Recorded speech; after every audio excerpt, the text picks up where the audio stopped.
Today's top story from the perspective of someone who's there. You are looking live. This just in. Not my beat. It's the playoffs. You know we have to bring out the biggest of the guns. John Keim is with us from ESPN.com. Don't look at me like that, John. Don't look at me like you haven't been doing this for 30 years, like you've been waiting for this moment. It's I don't know how to respond to what's happened because it's been so long and I'm not used to covering a team that, one, is really good, and two, that the rest of the nation seems to like. And the fan base isn't divided on anymore. So it's been an unusual experience, but it's been a fun ride for sure. What's the favorite story, anecdote that you've collected over the last couple of weeks? Yeah, I feel like this time of year is interesting because the team is laser focused on building towards ultimately winning on Saturday night.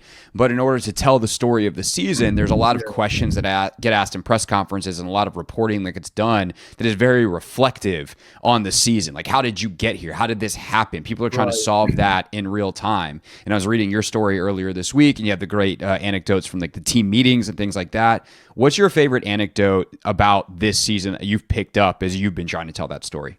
Man, I think that's hard because I haven't thought about it yet because there's so much to process right now. But I think it's more, it just depends who you're talking about. Like with Jayden Daniels getting there early in the morning and going through the bubble or in the practice bubble with Tavita Pritchard and Kliff Kingsbury and nobody else there. And it's cold and, you're 24 years old and you're showing up at 5:30, but also what you're doing in that bubble, just silence, and you have Kingsbury on the walkie-talkie calling the play, Jayden Daniels correcting certain things that might happen, but also understanding what is going on. Like, because you have to, it's not just like, oh, here's a play. It's like, this is the motion. This is the cadence. This is the how the cadence needs to go to get this motion right, et cetera. And he does it right all the time. So like that's something that helps explain his success. Then you look at anecdotes that help explain the quote unquote brotherhood. And you see, to me, like the way Bobby Wagner and Jayden Daniels constantly have, needle one another like it's a big brother, little brother relationship. And, with Bobby Wagner is being interviewed, Jayden Daniels is going to walk by and make some sarcastic little brother comment. And Wagner will just shake his head and see what I mean, see what I deal with, things like that. And you're going back and forth about the NBA. But you have two guys on either side of the ball who, we've seen guys come here in the past, maybe as young quarterbacks or something like that, who maybe don't feel a certain way or feel a certain way where they elevate above the team. And you do not see that here. Like, Jayden Daniels doesn't come in and say, this is my team. And Bobby Wagner's not saying, hey, screw you, I'm the vet. This is my team. This is our team. And I think you see that reflected in their relationship. So, I think with McLaurin, you see it with, he told me one anecdote about, in the Baltimore game, seeing how upset Jayden Daniels was after the game. Now, we know he doesn't show a lot of emotion, but seeing that, he said, really made him actually feel good because it's just like, I love having a quarterback like that. And then, and he went up to him and gave him some encouraging words. And then because a week or two earlier against the Browns, McLaurin, or against, I can't remember which game it was, where he's not getting the ball as much, but he's getting a little frustrated. And Jayden goes up to him and says, hey, man, just, basically helps him calm himself. Like that's the kind of team this has. So those are some of the little stories that pop up. I mean, there's a lot of those little things, but like each one kind of shows a different side of this team. And even just talking to a defensive player the other day, and I talked about this on my podcast, but after they give up after they give up the game tying touchdown against the Bucs, like they're on the sidelines very loose after that, unusually loose, because they knew they'd go down and win. And they sure did, which leads us to this game this weekend. John Keim, ESPN.com. Also, check out the podcast, the John Keim Report.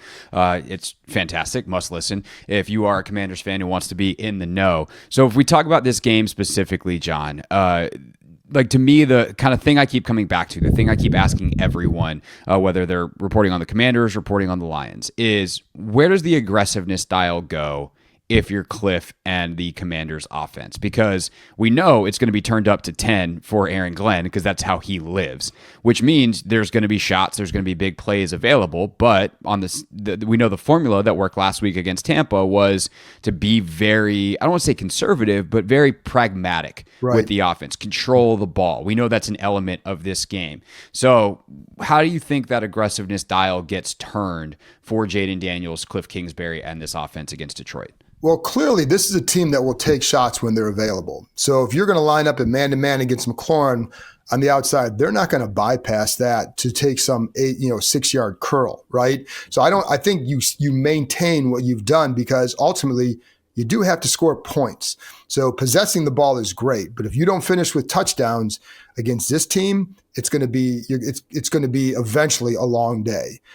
So I think, but I like what they did last week. I could see something similar where you're controlling the ball through your quick game. And they do a really good job of that. Now, who knows that they want to do that? Well, Detroit. So you're going to set up your blitzes and coverages to basically maybe take that away and see if if they have time to get the ball down the field. But I would still expect an element of that, right? Because I don't think you can just go bombs away. That's not their style necessarily, but they will take shots when they're there. We know that. Like, I don't see them changing that because it's their mindset.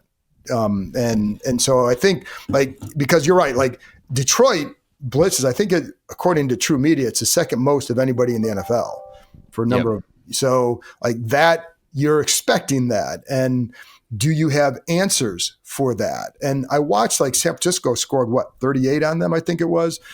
And a lot of it was 9 yards here, 11 yards here. Then you get the big play. Then you get a big play. Then it's 8 yards here. So you're moving the ball and controlling the ball that way. If I have one more Lions fan in my comments saying, to ask about this man-to-man defense against Justin Jefferson 2 weeks ago, and have to remind them that Ricky Pearsall had 140 yards on them in Week 17, I think I'm going to scream, because there is a boomer bust element to it with Detroit, and obviously that Week 18 performance was phenomenal. Some of the other games I think are interesting this year when you go back and watch them are the Buffalo game, the Indianapolis game, these games where mobile quarterbacks are able to have some success. Mm-hmm. How much do you think they use Jayden as a runner, and do you think that even on the running back design run game, that can maybe get back on track this week after the rough week against Tampa? It's been a rough several weeks for the running back. Yeah, so absolutely. I'm not basically since the Tennessee game. Yeah. Right. I'm not confident that they get that back to where you need it. Now, we know it's not about using clock. It's about scoring. You can't, if you take 16 plays to score a field goal, they can hit you for 4 plays and a touchdown. You're down 7-3, but congrats, you got the time of possession in your pocket. You've got to finish with points, so or touchdowns. But with the run game, I think you can get that going. I think it has to be effective. To me, if you can just be effective with it, because one of the things you notice in San Francisco is they just bit hard on play action, hard. And that middle of the field was wide open. Now, Alex Anzalone was not playing in that game, a linebacker for them. He is back. He's better in coverage. But it wasn't just one linebacker. It was all of them coming up. So, I think the benefit of the run game is maybe at least selling it maybe a little bit more. I would absolutely incorporate Jayden's legs in there because you have to. He's a weapon for them. You go back to that Minnesota game, and you're right, if you dare bring up what their stats are over the last 5 weeks, they come out of the woodwork. The problem is when you watch that game, as I'm sure you did, Sam Darnold was not good. Now, some of that's on Detroit, but watch the red zone plays in there. It's available. He doesn't see guys. He doesn't throw the ball. He missed guys. So, Jefferson had a drop, which Justin Jefferson never has drops. He had one that went straight through his hands. And I give him credit because they did hold him to 9 points. And they did a good job. So maybe even with those, it's not like I think Minnesota wins. I think Detroit's a damn good team. I think they're going to be really hard to beat. But I'm not going to take that game as proof that they hit a certain level.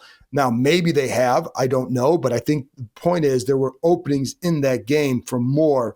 And what you didn't see from Darnold is the ability to threaten with his legs that Daniels gives you. And so I think I think that's a key point to watching this game. Doesn't mean they're going to have all this great success, but I think I'm not taking it that, they've turned around now because of that. I think I want to see him against what he does.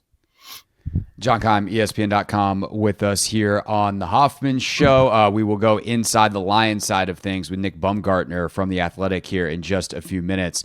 But, John, obviously the feature presentation for the Detroit Lions is that offense. It's as good as any in football. It might be the best unit in all of football, averaging over 30 or nearly 33 points per game. It's funny when you start doing, as you've done this week, you had John Jansen on your podcast, and you start asking these different people from Detroit or that are national folks, like, hey, what makes them so good? And I thought Dan Pizzuta put it perfectly yesterday on our show. He goes, they're just good at everything. Yeah. So if you're Joe Witt Jr., what part of the everything are you trying to limit? I think for them, I'd say it starts with the run game with Jahmyr Gibbs, because he is so dangerous, and you give him a crease and he's gone. I mean, that's just the problem is, like, they did a good job against Bucky Irving last week. They did a really good job there. And I think that's where the time of possession also helped, but they did limit Irving for sure. Gibbs is a different kind of dude because of the speed and because of the way they create creases for him and angles for him with sometimes wider splits. The action of the play, they give you a lot of the eye candy that creates hesitation in the linebackers, and it gets the line to them, and it just creates he gets 3.91 yards before first contact. It's second behind That's Barkley. Wild. It is. So, but you've got to control him. You don't have to have you don't have to hold him at 2.4 yards per carry, but you can't let him dominate you. And I think, like with Barkley in the second half against Philly, they did a good job. And I know Jalen Hurts wasn't there, but they still had the best line. Yeah, but it's not like Jared Goff is a mobile quarterback that you're worried about pulling the zone read. Correct. So they do have some line packages with Newton, Payne, Allen, Jalen Holmes, Dorrance Armstrong, and a bigger group up front that maybe you can get that with and win some one-on-one blocks, or at least occupy the double teams a little bit longer and not get moved off the ball so much. Then I think that comes down to, how does Marshawn Lattimore look in coverage? And I think we had talked about this earlier this week. Like, he looked rusty to me. And Joe Witt even came out and said he only had the one real practice last week, and he hasn't played 2 games in a few months. Like, he just didn't look like himself. And where is he at in this game? And because Jamison Williams can take the top. St. Brown is a damn good receiver. Jamison Williams is a scary receiver because he can just beat you over the top. And they do such a good job creating poor angles for defensive backs on some of those crossing routes that it's really hard. So, but I think you have to contain Gibbs and then hope your coverage holds up. But I don't know, Craig, because then I say that, I'm like, well, you've got to stop the explosive plays one way or another. So is that sitting back a little bit more? And if Gibbs gets you 8, 9, 10 yards, you can live with that versus 60 from Jamison Williams. And then and that's how they played all year, right? And hope in the red zone that you hold up. Yeah, exactly. Yeah. So and I would think because of that is how they go, is they say, we're just not going to get beat over the top, which is easier said than done against Jamison Williams, because he will you can be in quarters coverage, the ultimate, we're playing a cloud over the top, and he will just literally run right by your guys. It's gross watching that guy on tape. It looks like it's in warp speed. If you're a safety and you don't get depth and you're flat-footed at all, adios. Because he's gone. Yeah. And if you're not turned when he's 5 yards from you, he is by you. And again, they do a great job on the crossing routes. Watch the deep crossers. They do such a good job. If you're playing a match zone or whatever, and you're handing them off into the zone, and then they have someone else who's going to drive a corner off, but put him in a bad spot to defend the crosser with Williams, and boom, he's just around you. It's just, he's got dangerous speed, and that's what you really have to, you can't let them take the top off you. This feels mean, but I might, if I was Quinn or Witt, pull up the Miami tape from last year for Washington and then show Quan Martin I felt bad for Quan at the time. Why are you putting Quan Martin one-on-one against Tyreek Hill in the slot? That's a design flaw. But be like, Quan, remember what this felt like? this is going to feel, a little slow compared to what Jamison Williams is. Like, he's that fast. He is. And the other difference is like how they botched that play, because that was like a basic coverage they used and somebody else was supposed to rotate and didn't. This group is much more aligned with what the coverage needs are, and I think is smarter. So like that will help as well. But yeah, I mean, this is dangerous speed, because it's not just Jamison, it's Gibbs with that speed. I mean, I think it's something that this offense could use a jolt of next year, some way, somehow, but it makes them so dangerous. What kind of chance do you give Washington in this game? I give them a chance. I mean, listen, if these teams played 10 times, I mean, how many do you think that Detroit would win? 6, 7? Yeah, probably something like that. Right. They just have to win. So in other words, they can win one of those games. But the question is, can you? And did I think they'd win 13 games? No. So why would I say that they couldn't win this game? Now, is it the hardest game they play? Yes, because of the circumstances. You have a 15-2 team at home with a fan base that is absolutely revved up beyond belief, and with an offense that is really hard to stop. So, but if you can get going on offense, listen, Minnesota lost 31-9. It's 10-9 into the third quarter, right? Yep. So if you can keep this game close into the fourth quarter, how comfortable do you think the Lions are going to be if Jayden Daniels gets the ball last? Not very comfortable. And that's the ultimate card for me here. Right. Is like, Detroit's better. They have extended rest. Washington's on short rest, not just 6 days, but 6 days off a Sunday nighter. It's at Detroit. That crowd is crazy. But the better quarterback is going to be wearing burgundy, gold, white, whatever color combination they're wearing on Saturday. And that's the thing. Like, there's so many. If you look at the matchup on paper and go by position, all that, are you going to say that, it's not an even game? But what you can't, and Detroit has a great, like, all the stuff we talk about Washington, Detroit has it too. Like they have a head coach who sets the culture of the building, et cetera, et cetera, et cetera. But sometimes you can't explain what Daniels is able to do and how he's able to elevate. And I think it's not just him, because I don't want to just say it's all about him, but it is so much about him. But the belief they have is different. I've never been around a team that has the belief that this group does. And I don't think they always, I don't think this is a group that's happy to be here. Oh, hey, we won this franchise's first playoff game in 19 years or whatever. Like, I think they're thrilled to be here, but they're not content to be here. And so that can be a dangerous drug for a team to have as well. But, I mean, clearly Detroit is the favorite in the NFC. Like, I don't think anybody would doubt that, but is there a formula to beat them? Of course. Yeah. Like I saw Minnesota 15-1 in the playoffs the one year, and like, there's no way they're losing, and they lost at home, because Gary Anderson missed a field goal, right? You see it all the time. I mean, I grew up in Cleveland. I saw it all the time, right? You know what I mean? Like, you grew up in Cleveland and then covered Washington for the entire Dan Snyder era. Yes. So like, I know how bad breaks look. And, here's the other thing, Craig, like if I'm Washington, if you win the toss, do you take the ball first? I'd consider it. Yeah, I know that I consider it, but I'm always a double up after halftime guy. I get it, but I want to throw that first punch. That would be my thing. And so, I don't know that's the way I would go. I don't know if I'd have the, what's to do that, but I'd strongly consider it, because can you throw that first punch and get ahead of the pace here? That was, but I like the doubling up at halftime and all that, because they do so well in the 2 minutes. John, you know what they should do?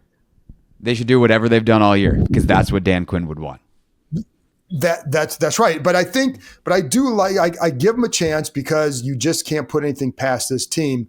And I think because of the injuries Detroit's had on defense, there's an opening there. Doesn't mean they'll get it, but that's where you have that chance. No doubt about it. All right, if you want more from John, ESPN.com had a bunch of great stories this week. Obviously, his 5 Things I Think podcast will be out that you can listen to on Saturday leading up to the game. That's always one of my game day listens. And then he'll have post-game reaction from Detroit after, both on ESPN.com and on the podcast. John, always appreciate it, sir. Safe travels to Detroit, and we'll be looking forward to all your coverage. Thanks, Craig. Appreciate it. This is The Hoffman Show on the Team 980 and the Odyssey app.